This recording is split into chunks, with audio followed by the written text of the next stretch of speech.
которая включается в несколько докладов от зарубежных юридических ученых.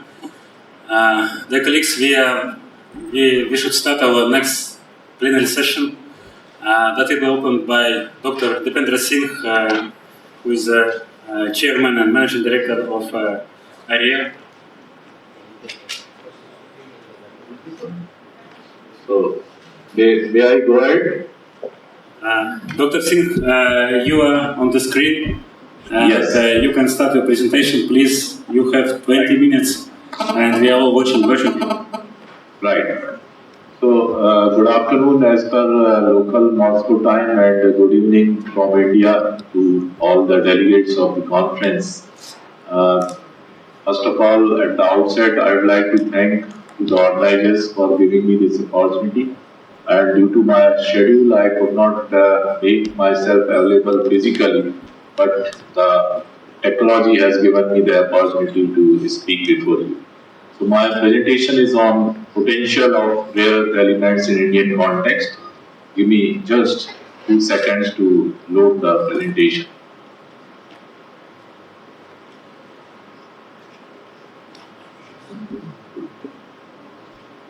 So the presentation is on potential of rare earth element in Indian context, and as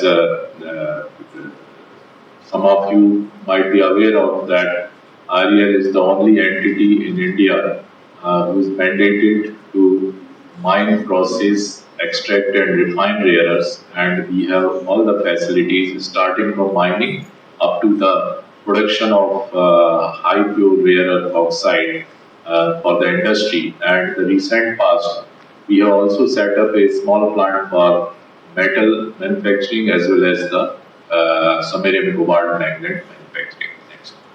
So it is a disclaimer. Moving to the next. So my presentation would contain the information about RE as a catalytic material and rare earths in Indian context. What are the initiatives we have taken and the new resources which we are targeting, as well the emerging resources on which our eye is there for future mining. Next.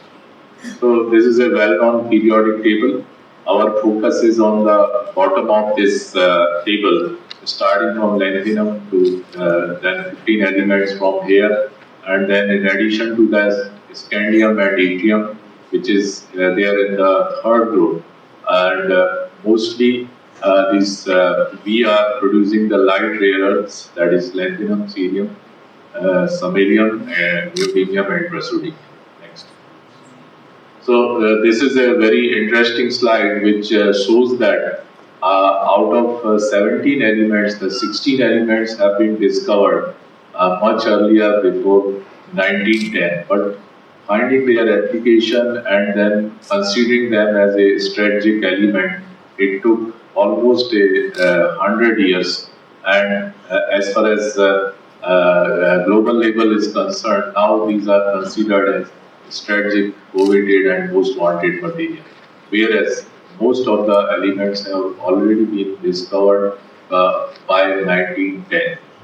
Next. So this is the world global map, and here we can see what is the status of the reserves and resources across the globe. And here China has the highest, then followed by Vietnam, Brazil, Russia, and then India stands fifth as far as estimated resources are concerned. And these resources, REL has the mandate to exploit and produce the elements. So, occurrence of rare earths is normally with the primary source as well as the secondary source. Here, primary sources are considered carbonatite and alkaline igneous rocks, whereas the secondary sources are ionic clay and placer deposits. So, basically, the rare earths are capable of imparting various important properties to the functional material, because it does not use in itself to provide as a functional means properties to the product. So mostly it is added to the functional or raw material, and it it is capable of providing the properties like electrical, catalytic, metallurgical, magnetic, nuclear, luminescence, and optical properties. And based on these properties, these elements are added to the core or functional material so that the catalytic impact is visible on the core material. Next. So this is the criticality of the rare earth. Last one. Criticality of the rare earth. So it is a very well-known diagram in terms of importance of clean energy versus the supply risk. So in long term, we can see that these are the elements which are mostly magnetic, which may be considered as critical. So they are neodymium, dysprosium, europium, terbium, and yttrium, and their respective applications are also shown here. Next. So here I have listed a few of the rare earths as well as a few other critical elements and their applications in the specific area. So I'll not go into detail of these applications. Rather, I'll focus on the Indian context. So here are a few of the applications of the clean energy technology where the rare earths can find application. So these clean energy applications and technologies are electric vehicles and batteries, then magnets for electric vehicles and wind turbines, phosphorus for energy efficient performance, and a host of rare earth elements are used for this purpose. And as it is seen in the pictures, they are the applications of rare earths which we find in common use. This particular slide is showing what are the areas where this group of rare earth element can find applications. So starting from magnet, where Nd, Pr, dysprosium, samarium, and to certain extent cerium is also finding application. Then there is defense application in nuclear energy production, gadolinium, dysprosium, and samarium is finding applications, while in for providing the catalytic means performance of the metallurgical operation, then lithium, cerium, Nd, terbium, and yttrium is finding application. In the similar way, we can see that phosphorus, medical, catalyst, space, glass, there are a host of rare earth elements which can find their applications.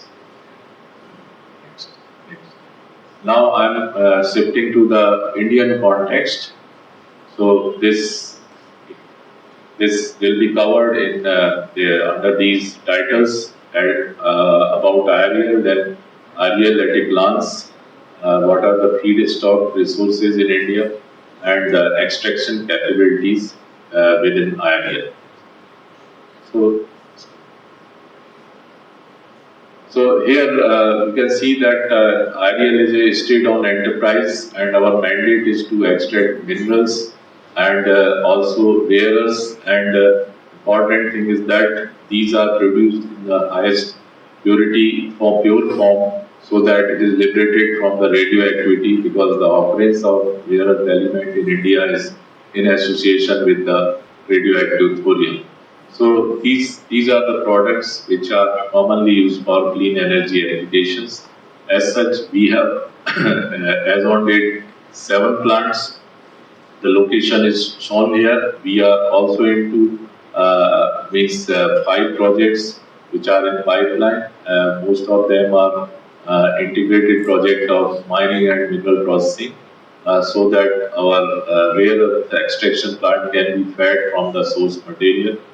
We have a centralized laboratory in the southern part of the country and also a skill center, and the corporate office is located at Mumbai, from where I am speaking.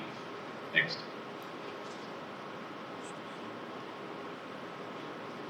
So here is the resources. Most of the resources are reported in the coastal stretch of the country, and of course these coastal stretches have various coastal regulatory related issues which encompasses the lean weight which encompasses some of the unwanted element like pyroballs, and there are terry deposits, there are placer minerals. So mangroves are also there. So then mineability would be limited, but as such, estimated resources are around 7 million tons. And in the recent past, hard rock ore has also been established, and we have done a feasibility study of that I will be explaining in the slides to come. Next. So India deposits are predominantly containing the light rare earths. Heavy rare earths are not available in economically extractable form. Then in India, this rare earth operation was started way back in 1950, and since then this REL has been established for extraction of rare earth elements.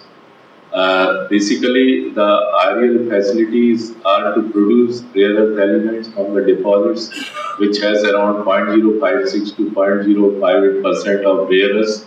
So therefore, it requires multiple stages of operation. And REL has also established a small facility to extract heavy rare earths like dysprosium and gadolinium, which are found to the extent of 1 ppm and 7 ppm in the ore.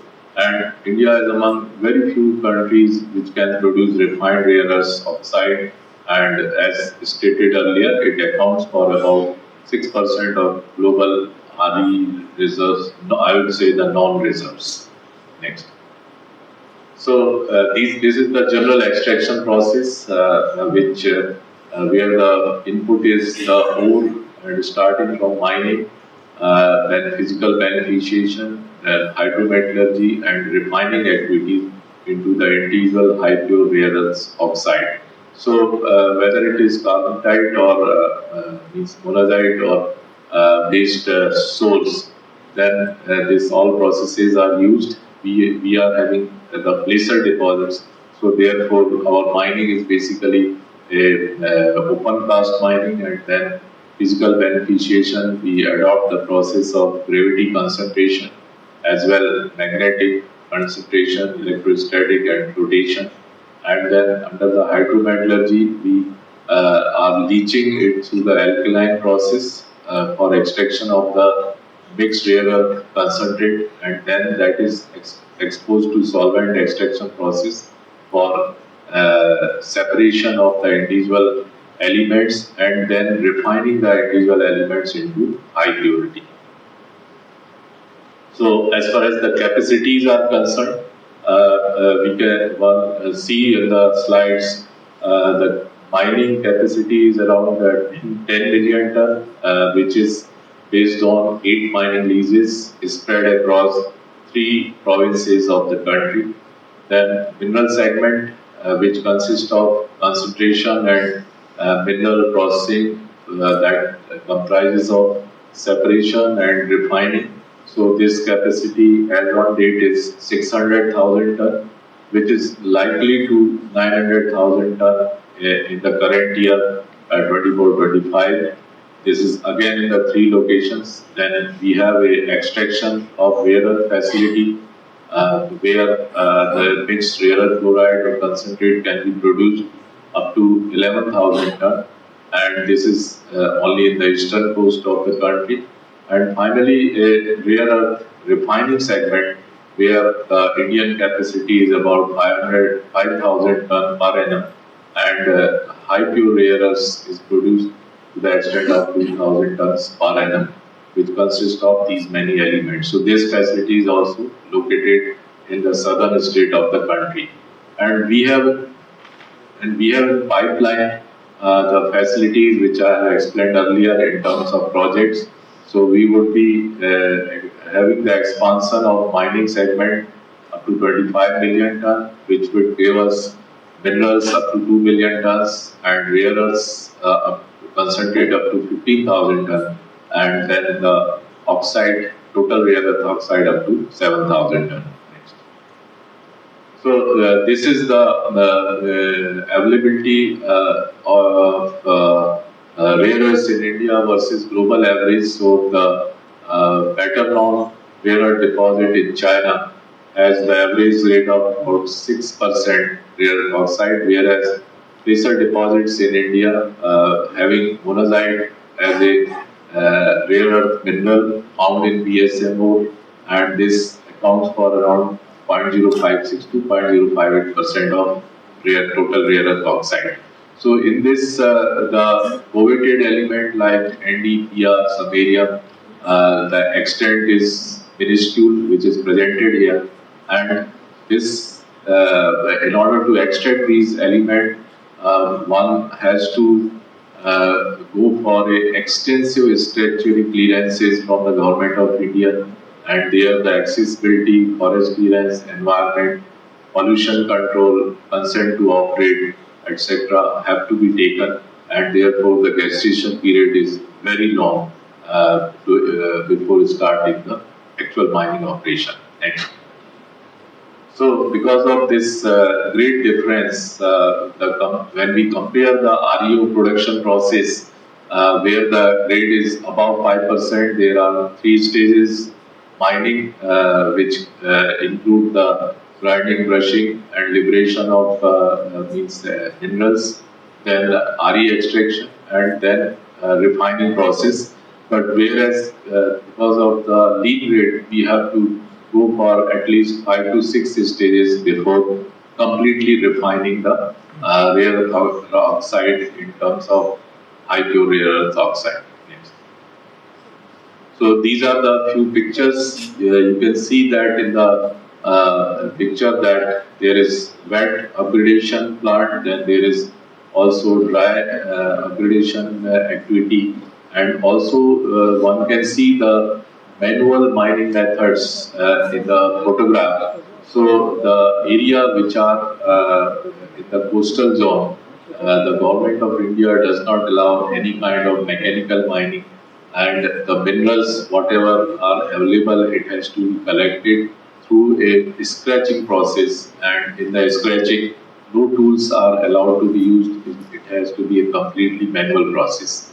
Then other wet upgradation, one can see that there is a dredge floating on the water pond. So here, after mining activity, it is upgraded with a floating wet upgradation plant, and then the sand, which is consisting of the gangue material, is putting back on the same soil. So therefore, there is no disturbance on the topography of the land. And dry mining is used where the water levels are not found to the requisite level.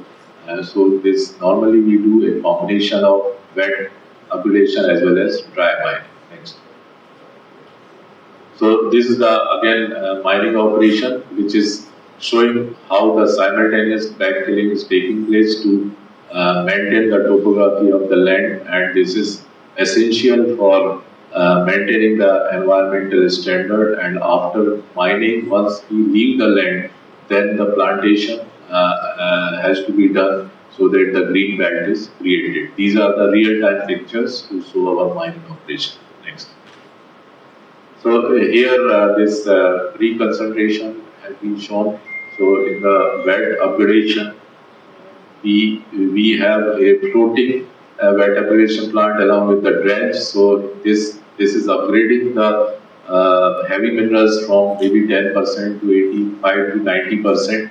And in case of the dry mining, the material has to be collected, and then it has to go to the set of spirals where the upgradation process is taking place. So here one can see from the pictures that again wet upgradation and dry upgradation plant, and this after the means transportation of heavy minerals in the form of slurry through pipeline, it is accumulated, and then this gives us 10% of HM content which is there in the mining area. After passing through this process, it becomes 90% of HM concentrate, and then it is accumulated as a repulping in the repulping area, and this acts as a feed to the mineral processing plant. Next. So this is here the mineral production capacity. increased one is up to 1 million ton per annum, and this 90% of HN content concentrate is further upgraded to 95 to 97% concentrate with the scavenger and fine these gravity separators, and then that is acting as a feed to mineral separation plant. In mineral separation plant, there is a circuit for individual minerals, and these minerals, after passing through the circuit, first separated and then it is refined into 99% level of purity. So in the process, when these 6 of the minerals are separated, then we get REB ring mineral, that is monazite, in the form of tailing that contains about 15 to 35% of the concentration of the monazite. Next. So this monazite, which is 10 to 15 percent in this stage, which is, you can say, as the fourth stage, is further concentrated up to 96% of the concentration, and then these minerals are then means subjected to alkaline leaching, and after alkaline leaching, the phosphatic impurities are separated and rare earths are extracted in the form of mixed rare earth concentrate of chloride, which contains total rare earth oxide to the extent of 45%. Next. This is the refinery stage, which is the fifth plant in the sequence. So this 96% REB ring minerals are the input. First, phosphatic impurities are taken out, then mixed rare earths are produced to the extent of 11,000 ton, and then refining takes place through the solvent extraction process. In the solvent extraction process, in the first instance, a mix of heavy rare earths are eliminated, and from that, with further refining, we get two streams. One is yttrium chloride, and the other one is samarium gadolinium chloride, and thereafter purification, we can get yttrium oxide of 49 purity, samarium oxide of 49 purity, and on the other hand, from the other stream which contains the light rare earths, so here a separation is taking place for lanthanum, cerium, praseodymium, and neodymium, and then thereafter precipitation, filtration, and calcination, we get 49 pure rare earth oxide with PRU level of purity level of 99.99%. Now, some of the initiatives on rare earths which IRL has taken.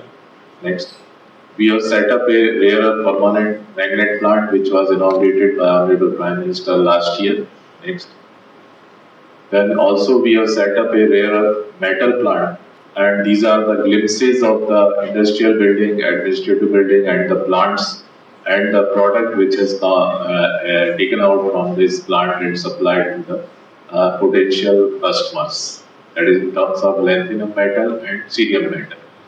Then, in case of heavy rare earths, though availability of dysprosium is only 1 ppm, but we could produce and extract dysprosium oxalate with 99.5% purity, and same way gadolinium nitrate and oxide is produced in the 4,9 purity, which is available in 7 ppm extract. Next. So these are a few of the other developmental work have been taken. In the first instant, it is a first picture is showing that three-way catalyst for oxidation.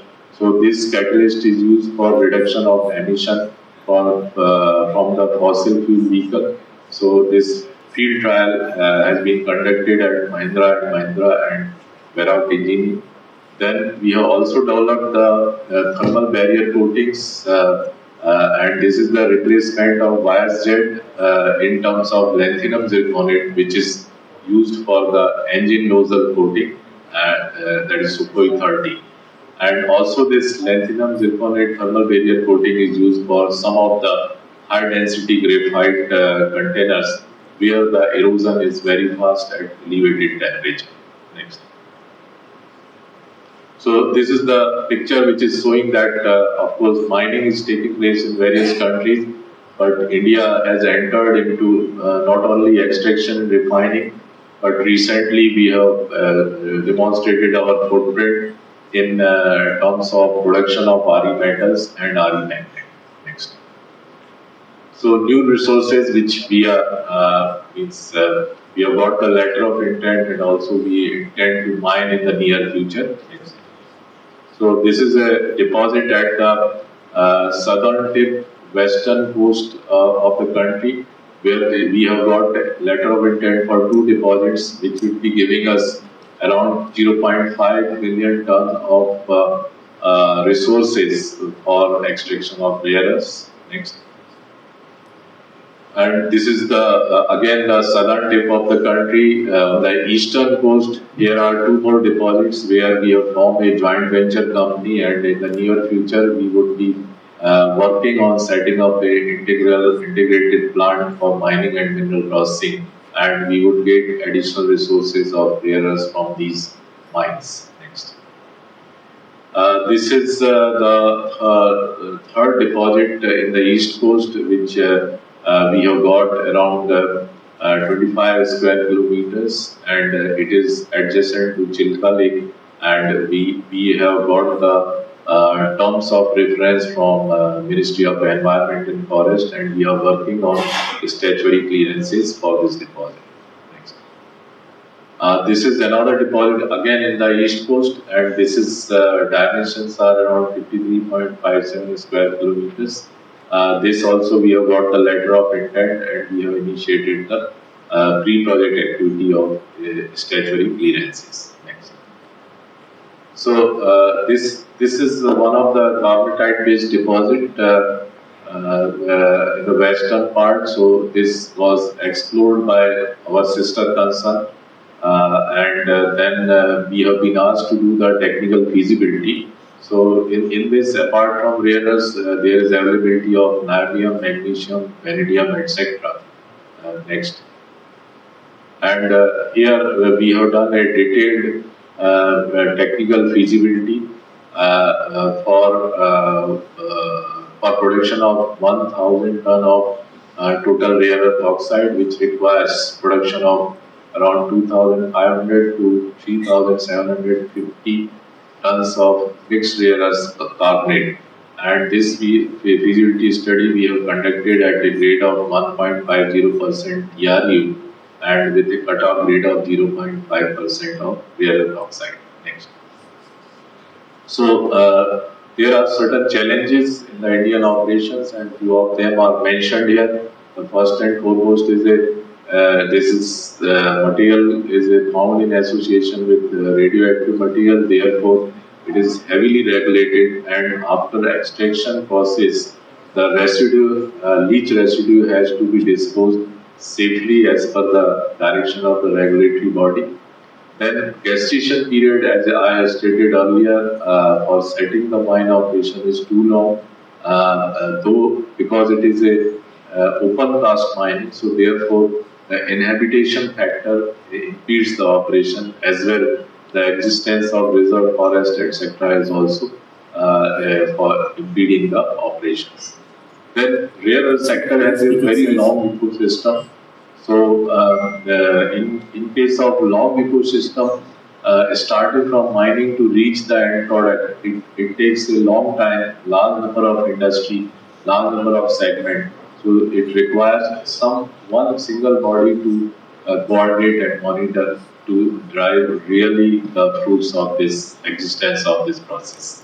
Then there is a complex metallurgy of element, and no two ores are similar, and therefore even if there is expertise in operation of one ore, one has to find you in case they are entering into operation of another ore. So yeah. So then marketability of rare earth compound is again an issue, because there is one has to establish the balance. There is cerium and lanthanum availability is in huge quantity. So if we have to produce coated element, then we have to find the way of disposal of cerium and lanthanum. So then the testing equipment, we are finding that once the process is set up, and testing equipment and availability of testing methods is also challenge which of late we come across. So the potential in India, it is fifth largest resource. Then the massive clean energy push and electrical push is there, so that gives good opportunity for REs. Then India is moving towards a cleaner and cleaner and technologically enhanced economy, and can emerge as a potential rare earth supplier to the world for high-end manufacturing of economy. So, Jay, this is all about my presentation, and I'm open to any question from the audience. Thank you, Dr. Singh. Please, one or two questions, especially we are out of schedule. Any questions? Коллеги, вопросы?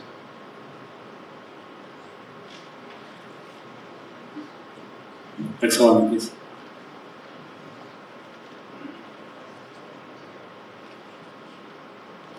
Yes. Hello, my name is Roxanne Chernova, the Rare Earth magazine, and yes, and the question is quite strange, but how is it possible for Russia to be to have a competition with you when it's so easy to get rare earth in India, and then we are having so much problem with the weather and so on. So this is just the question, like just in general, but what would you do if you have another kind of land? Thank you. So what would you do if you extract rare earths in Russia?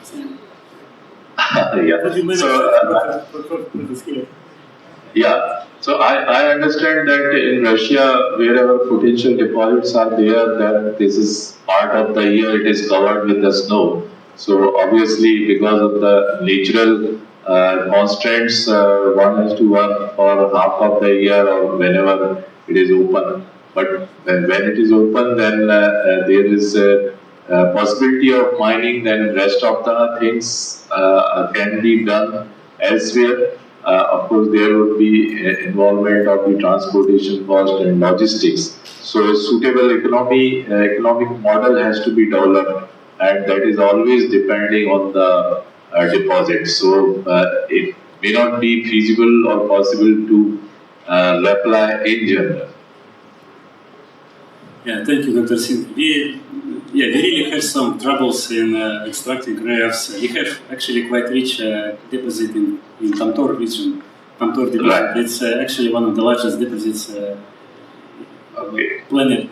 But our concern is extracting rare earths at such a very harsh and very cold climate in the Russian north. So it's economically quite hard to accept this. This is why maybe it was the question from Roxanne. Yes. Thank you. Коллеги, мы, наверное, больше не имеем времени для вопросов. Dr. Singh, you were not present here when we presented medals.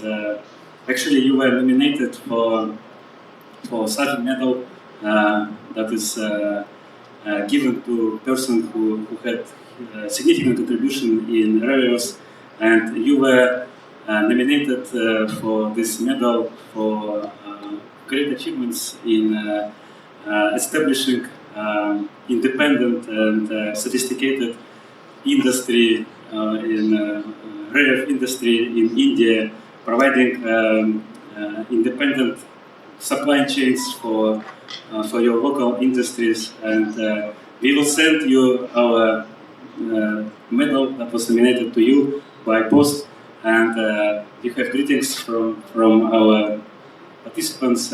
Thank you very much. You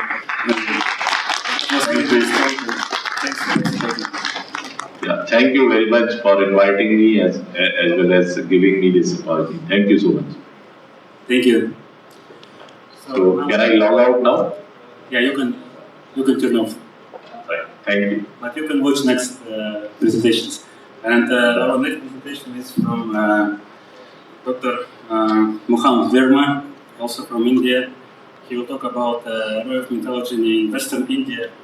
I think it would be nice talk, which is actually related with points from Singh. Thank you.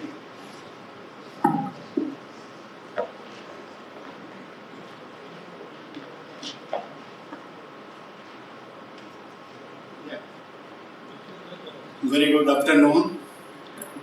I'm audible? Yeah. Thank you so much for inviting me to deliver a talk here to RAREMET-2024. It's very nice that you just had a presentation from Dr. Singh, CMD IIL, from the southern part of the India, particularly from the southern and eastern and western coast of the India. He was talking about mainly from the placer deposits, where we do have good quantity of the placer deposits, where monazite content is there, which is the main reductive as well as the rare earth minerals. Here, my talk will be slightly different. I will be talking about the rare earth deposits, particularly from the hard rock. And I will take you to the part of the Western India. Western India of the country, basically in the two states of Rajasthan and Gujarat, they are not only mineral rich states, but they are very good rich states in terms of culture, in terms of heritage, in terms of many things. And on behalf of my country, I invite you, each one of you, please visit western part of the India and you will be thrilled by culture, heritage, forts and many things. So let us come to my main part of the presentation. What I see is that in the western part of the India, there are number of orogenies has taken place. And those orogenic events are responsible for some kind of the carbonatite intrusions or alkaline complex intrusions in the crust, and based on that, some of the good deposits have been located. I will be talking here specifically for three important occurrences. That is, one is Kamthai, another is Sivana complex. They are located slightly in the western part, and south of that, it is another important deposit, that is the Ambadamar deposit, where a lot of work has been done. You will find that out of 29 carbonatite bodies which have been reported in the India, 6 of them are considered to be some kind of the potential. Others, the grade is slightly low, therefore they are not considered to be the potential source of rare earth deposits. This is the map of Rajasthan, basically Rajasthan and Gujarat. Here some of the locations of the deposits have been shown. Keeping in view the time constant, I am not going into the much detail, but definitely in these areas, activities related to the carbonatites and also the alkaline complexes are mainly responsible for proving some kind of the resources of rare earth. This is the panoramic view of Sivana ring complex. This is basically a big circular structure located some 400 kilometers from the Jaipur. Jaipur is the state capital of the Rajasthan, and you will find here that this Sivana ring complex has got a diameter of about 25 kilometers and is spread over about 750 square kilometer area. In this, number of the blocks have been identified, and it's a neoproterozoic Malani igneous shoot. Granite ring dikes at the periphery of the caldera. It is something like a colossus caldera structure, and also SRC comprises with the acid volcanics, ring dike granites, and it is also a polymetallic deposit, particularly containing rare earth, niobium, thorium, and uranium mineralization. This is the geological map, and in this Malani igneous shoots have been shown. And that Malani igneous shoots comprises around 1.5 lakh square kilometer of the area. Sivana ring complex is bimodal, called cauldron. Ring structures and number of the blocks in these areas have been drilled basically to prove the resources. Some of the field photographs, you can see the granites and rhyolites, their intrusive natures. Then ring dikes are there, some kind of the chert breccias and all those things have been reported. So the granite ring dikes at the periphery of the caldera, followed with the volcanics inside the ring structures, inward pitching depths of around 10 to 15 degree, and minor volcanosedimentary sequences have been reported from this area. Then this is the Battikera block. This is very interesting block, Battikera block, where also subsurface drilling has been done to prove the resources. This is how we have taken up the exploration in these areas. What you are seeing, the black color, those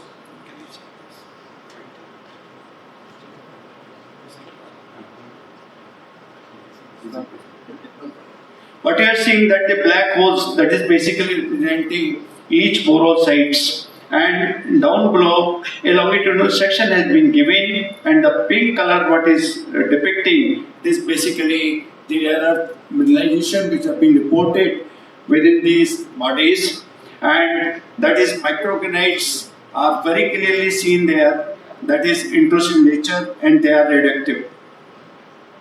This is the another section, that is the transfer section, which shows steeply tipping over bodies in the Battikera block. The coarse granites exposed in the southern and western part of the eastern face, and nearly 10 million difference is there because the intrusions has taken place in number of episodes. It is not the one single episode of intrusions, and RE mineralization is also associated with the microgranites. Coarse granite is sodic in nature, azurine, riptide. These are the major mineral phases associated with the granitic intrusions. These are some of the microstructures in RE phases of the savanna, that is backscattered image of RE niobium titanium complex with quartz microgranites. Like this kind of these studies, they are all, I think, published also partly. These type of these studies have been done basically to carry out any kind of the try to define some process parameters for ore beneficiations. Then RE mineralization is also reported in the rhyolite tube of savanna ring complex. Then you can see the zircon in rhyolitic tubes. Those type of these structures and features are very clearly visible. Followed with this is another body, that is the Kamthai Kamatite complex. This is a very important complex, but basically this complex is also rich in light rare earth elements, and you can see the dikes of RE concentrations goes up to 1.62%. Usually the occurrences in the hard rock are rich grade. As Mr. Singh was telling, in the monazite, they are getting 0.056%, but here any grade goes to more than 1%, 1.5%, even slightly higher grade is there. These are some of the field photographs of those areas. Then the Kamthai complex included in Malani igneous suits. Then KCC also occurs in the form of sails, dikes, different form of the intrusions are there. And moreover, the major challenge in these areas is most of the areas are sand covers, Aeolian sand covers. Therefore, we have to go some kind of the geophysical surveys to identify those areas and then taken up for any kind of exploration work. Many of these areas are concealed and it is not exposed on the surface. These are some of the field photographs, that is pesticide, tungstenite and barite-rich carnotite veins in the Kamthai. The thin carnotite veins intruding into isolitic rocks, northeast part of Kamthai, and there are clear-cut signatures of orogeny in terms of Barmere drift, which is trending north-south, giving a very high steep dip you can see, and also the calcite is the most abundant mineral, which is part of the carnotites. Pyrite, ilmenite, hepatite, citrite, anchorite, these are the major mineral phases identified in this area. Now the last important occurrence of the western part of the Rajasthan that covers is the Ambadogar Carnotite complex. Ambadogar Carnotite complex actually It has got one of the richest fluoride deposit of the world. It contains about 11.6 million ton of fluoride with an average rate of 30% CaF2. Because most of these carbonatite bodies, in the last phase of their alteration, you will find the hydrothermal nature is there, and that is how you can find in these areas. I have taken few photographs of these fluoride mine dumps, and there are beautiful fluoride crystals are also there. And this area also, only this plug is exposed. Otherwise, most of the places you will find there is a Deccan basalt, something around 60 million years or 65 million years origin has taken place, and most of these areas are covered by the Deccan basalts. So if you have to go, you have to do some kind of the exploration, you have to go from the Deccan basalt to intercept the carbonatite bodies. This is if you see in the imagery, this is the carbonatite plug, and in this carbonatite plug, which is spread over about 8 square kilometer area, and in this you will find, this is one plug, but there is a possibility of getting number of plugs which cannot be ruled out. Still, the survey and other exploration in these areas are in progress. This is the geological map of the area, which depicts number of the blocks. For example, Sedivasan, Ambadogar. Then you can see some other blocks where exploration is being taken up. The major nature of this Ambadogar, Kawan and Parmod area is a classic area for carbonatite alkaline complex rocks. Anchorite, so white carbonatite breccia, they are the mainly significant. Anchoritic phase of the carbonatite is having a better grade of mineralization compared to white. RE minerals, mainly bastnaesite, allanite, fluorite, sinchite, they contribute, and pyrochlore is also there. Then the carbonatite intrusions taking place mainly in the first phase as thin dikes, followed with the large plugs, and in the third phase is mainly anchorite and siderite veins, that is rich in the iron. This is the one field photograph of the carbonatite body, which has got the polymetallic mineralization, particularly niobium, strontium, vanadium, and magnesium oxide. And this is the location, and this is the geological map of the area. And nearly 30,000 meters drilling has been done. One small block there. These are the few field photographs of carbonatite breccia and anchorite, so white, and ferruginous carbonatite breccia, those which have been recovered. And I am showing few sections actually. You can see the plus part of this body is that entire mineralization starts from the surface, and by 150 meters the entire deposit is over. So you can mine by the open cast mining, and open cast mining. After that also the sovite mineralization associated with the sovite is continuing the depth, but the grade depletes. These are the few core which have been recovered from these areas, and these are the RE mineral faces. This is another section which is showing the anchorite mineralization with the sovite, and also some of the places you will find these dolerite dikes, etc., which have been included.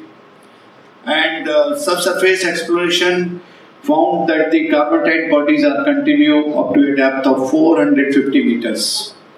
These are the few field photographs. The most important part is that in this type of the complex multi-phase deposit, there are certain constants. The size of the mineral faces are very less, that is 10 micron or something like that. Sometimes the carbon coating is there. So those are all challenging aspects in terms of recovery of the rare earths from this. And with this, I thanks Chairman and Secretary of Atomic Energy Commission. And basically, this is lot of work has been done by Atomic Minerals Directorate for Exploration Research, my parent organization, where team of the people have worked, and based on that, this presentation has been given. And thanks to RAREMET and the organization committee, Rosatom for giving me this opportunity. Thank you so much. Thank you, Dr. Moham. Большое спасибо. У нас есть еще подарок для нашего спикера. Dr. Moham, This is for you. this is some gift for you for your nice talk. Thank you. Any questions? One question, please. Оксана,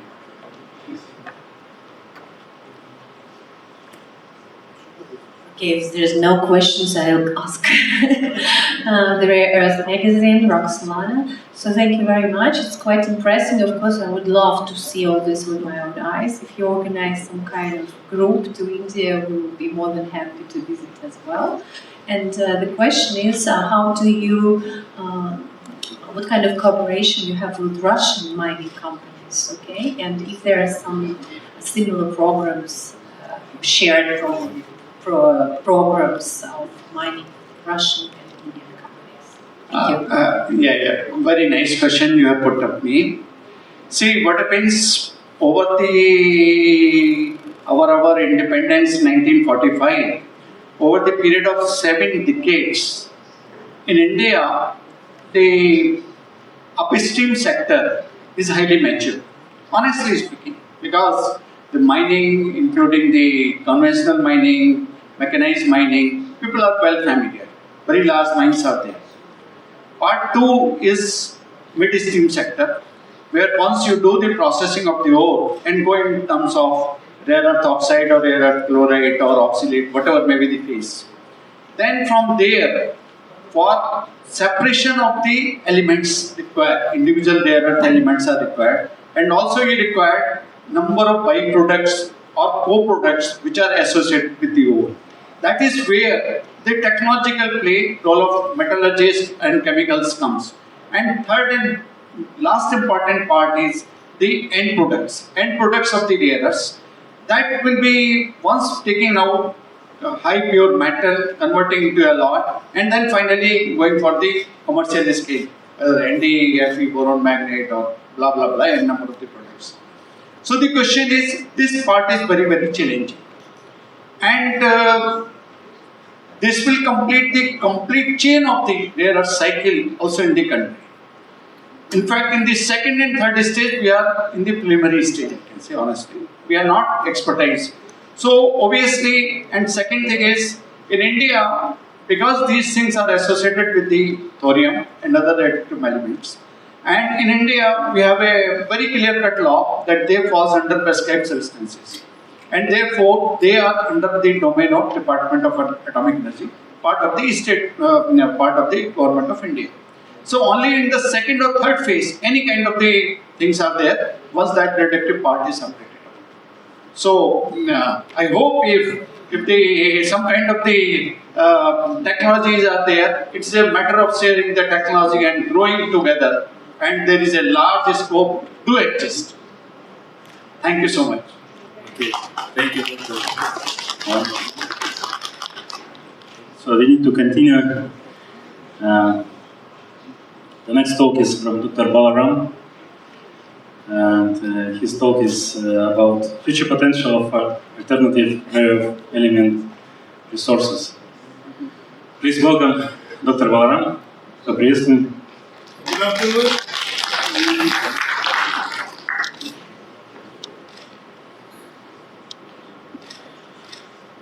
So I'll be talking on the, before we in fact go into the future potential alternative rare earth element resources, we will also just quickly go through the actual conventional resources also. Just next slide please.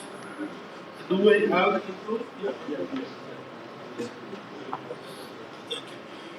Very recently I published a paper on the climate change, how we face this, and now every country is rushing towards the achievement of achieving the carbon neutral status. I have given some of the countries like, for example, Bhutan, Suriname, they have already achieved the carbon neutral status, and a lot of other countries, some people say we will achieve by 2030, some say 2040, some say, India say said 2070, I think. Russia is 2060, and some said, like Australia, 2032 and 2100, like that. People are rushing. So we require ultimately we require a lot of these critical metals. This I have already shown. I think we'll skip this. So if you look into the history, about 300-400 years, the people earlier, about 350 years back, people know only about coal means carbon, then lime means calcium, and iron. That's all, only these three. But today our requirement has grown up tremendously. So many, almost all elements in the periodic table we require for our comforts and luxury. And this is one of the greatest scientific inventions in recent times, which happened recent times, by this gentleman, Masato Sagawa, the Japanese scientist who invented the most powerful magnet today, which consists of rare earth element, neodymium, iron and boron magnet. So this, there is no place where we don't use this magnet today in our technology. And even the Chinese, the high-speed maglev trains are being lifted using this magnet. And where from you get all this, the rare earth element, I mean the rare minerals for our future? Because most of the land resources, people say, at least in some countries, it is getting exaggerated. And for marine, there are no permissions, and that is the reason we are coming out with some alternatives. For example, the marine sediments, they have huge reserves of rare earth elements, lithium, etc. Even the phosphorate deposits, for example, in Russia, in Arctic, you have huge phosphorate deposits. You have huge reserves of rare earth elements. So, on e-waste, for example, we'll talk more about it. I started my rare earth element journey about 40 years back, 35 years back, when we procured ICP-MS. Until that time, analysis of rare earth elements was extremely difficult. We used to depend on the neutron activation analysis. These are the primary resources. There are also secondary resources, primary resources. As Dr. Moham Verma said, carbonatites and other rocks. The secondary resources are like laterites, then beach sands, etc. Then alternative resources, which I will be concentrating in this presentation. And you know very well, both reserves as well as production, China is dominating, and India and Russia are relatively, in the middle they are placed.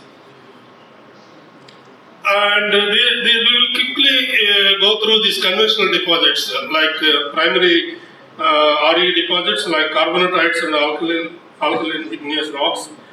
We have in Russia, you have those names are very difficult for me. This is carbonatites of Petya Vara field and Mountain Pass, then Ambadongar, just now Dr. Verma said. And we have beach sands, huge deposits of beach sands around the world, particularly in India. Then we have the iron absorption clays. Then we have bauxite. Bauxite deposits are huge even in India. They contain huge amounts of rare earth elements. Then we come to the alternative rare earth element resources. In recent times, there have been, I met a Russian colleague also here, and they have also been examining the rare earth element concentrations in coal ash, and other products. The huge, in fact, cutoff rate, I said 300 ppm, but it varies, depends on the extent of the deposit and so many other factors. But most of the coals world over shown that it's more than 300 ppm. The coal ash. And then, as I told you, the ocean bottom sediments are very rich in these metals. Then phosphorate deposits. also they are very, very rich. And then even river sediments, the Amazon, Himalayan rivers, they are showing a huge potential. Then waste rocks, for example, uranium tailings will have a lot of rare earth elements. And then red mud, which is a byproduct of the Bayes process of aluminum extraction from the bauxite ore, that even contains significant concentrations of for example, look at marine sediments. So even thousands of ppm, even one place, Scotia Sea reported ferromanganese crust 3,400 ppm, huge concentrations. Even the Arctic Ocean for the Russian territory, it showed up to 239 ppm. Then the phosphorite size, I told you that particularly the African phosphorites, they are very rich, the maximum going up to 1800 ppm. And even the phosphorite deposits of some other places like North Atlantic and China, even Russia, they are showing huge concentrations. You can see yourself. Then some of the river and stream sediments, river sediments, and also lake sediments these days, particularly in the modern era, if you are able to take the surface soil, it is mostly you will see a gadolinium anomaly. Means all our used materials are again going into these oceans. Then coal and coal fly ash is really very rich in these rare earth elements. Other industrial tailings, for example, uranium mine tailings are showing about 110 ppm. Then low-grade bauxite deposit is showing about 1500 ppm. Then there are other phosphogypsum. Some scientists just now mentioned. It is showing up to 0.52%. The mine wastes, particularly in some of the countries like South Africa and Sweden, even in Sri Lanka, the gem mining industry, the waste, if you analyze, they are showing 5,000 ppm of rare earth elements. Gem mining waste. And then acid mine drainage. See, particularly the coal mines, if you look at the acid mine drainage, there are a considerable amount of rare earth elements in them.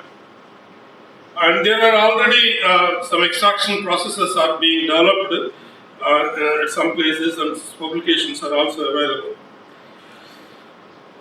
Then e-waste. E-waste, you see, every day people are using all kinds of gadgets like laptops, mobiles, even smart watches, smart cameras. All of them, they contain huge amounts of rare earth elements.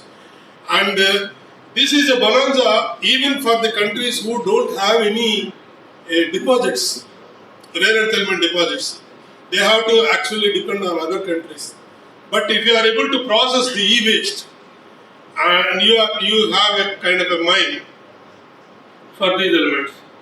See, you can process. There are lot of technologies are being developed: pyrometallurgy, hydrometallurgy, bio, and even the electrochemical extraction technologies are. So, if you start with all our discarded electronic waste, you are getting the metal again. And even the AI, that means artificial intelligence, is also creeping into this activity. Apple recently made a AI technology. They have created a robo for dismantling our laptops, mobile phones, etc. If you are able to discard process the process about 100,000 of mobiles, you will get about 11 kgs of rare earth elements from that. And e-waste, in fact, the 5 billion phones were dumped in 2022. And nearly 500 million small tech items were thrown away. Then that's why recently scientists are telling mine e-waste, not the earth. Then even the UN report says that electronic waste is rising 5 times than the documented. See, what really is happening, you are not able to document. Much more than what you think is being dumped. The recycling industry will be much bigger than the mining in the next 20-30 years. He is Mr. Narendran, MD of Tata Steel.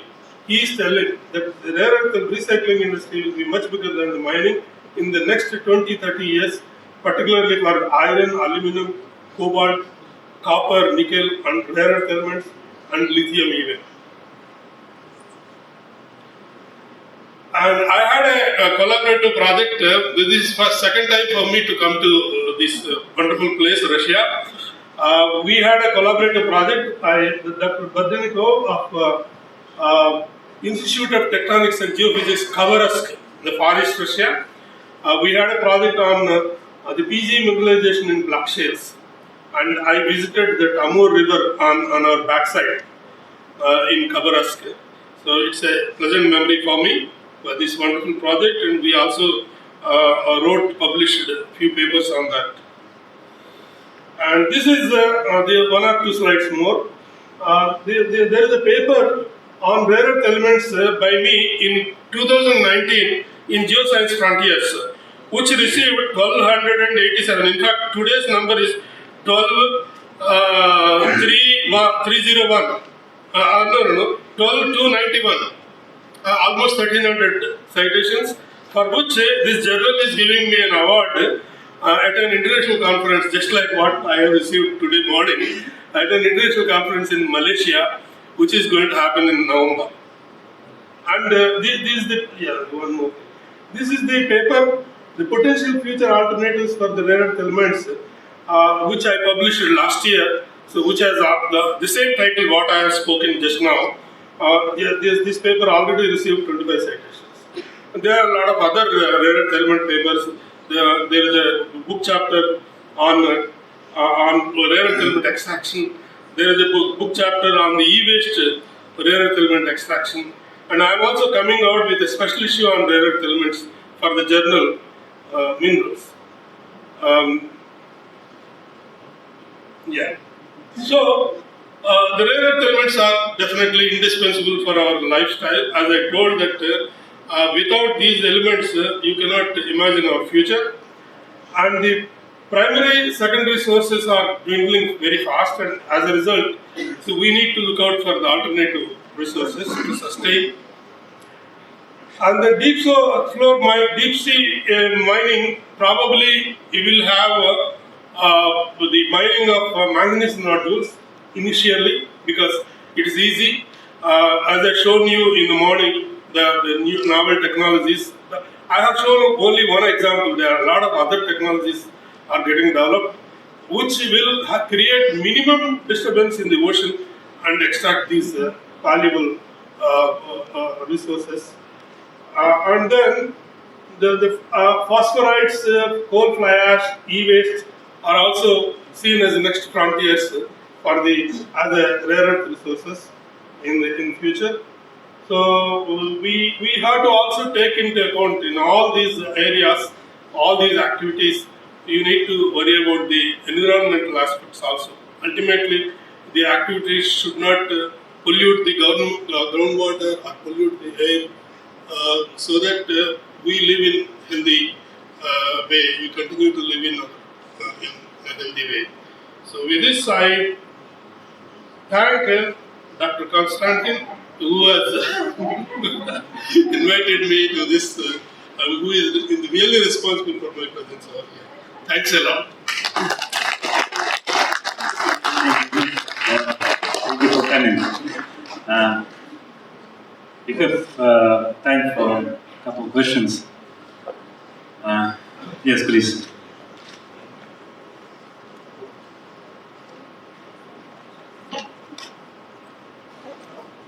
I'm Kalyani from the Novosibirsk, and thank you for the very nice presentation.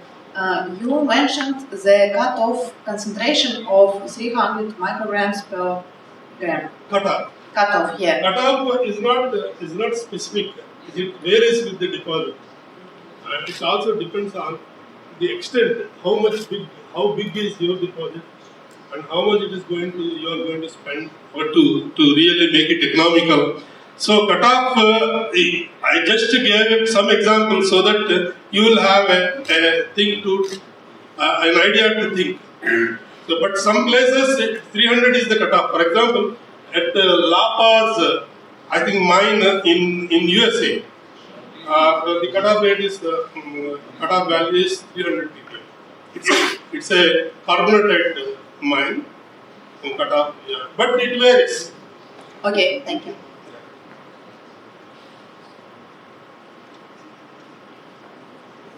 Any questions? Some more? Yes, please, Julian.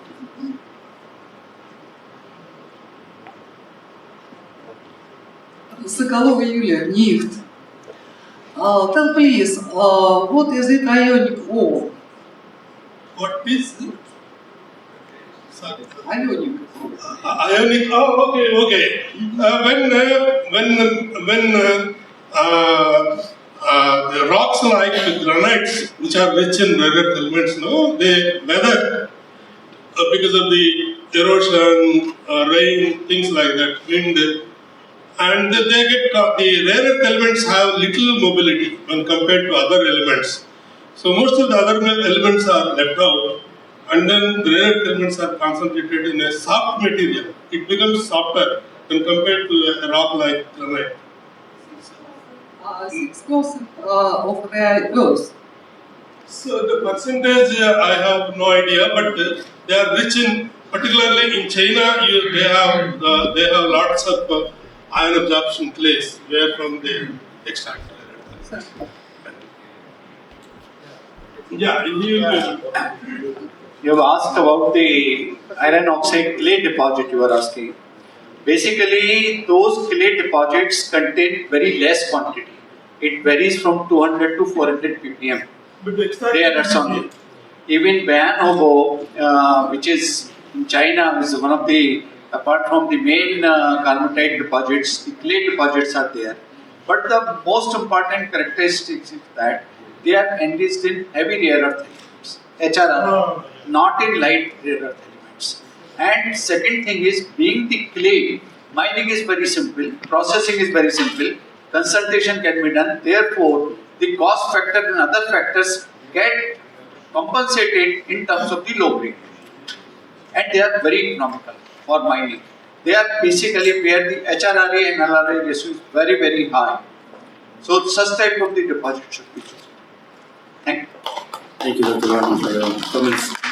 So I think we need to go next for next talk. Секундочку, да, у нас есть памятный подарок, как и для всех спикеров нашей пленарной сессии. Прямо сейчас мы будем вручать. Под ваши аплодисменты, друзья. Прекрасный спикер. Большое вам спасибо.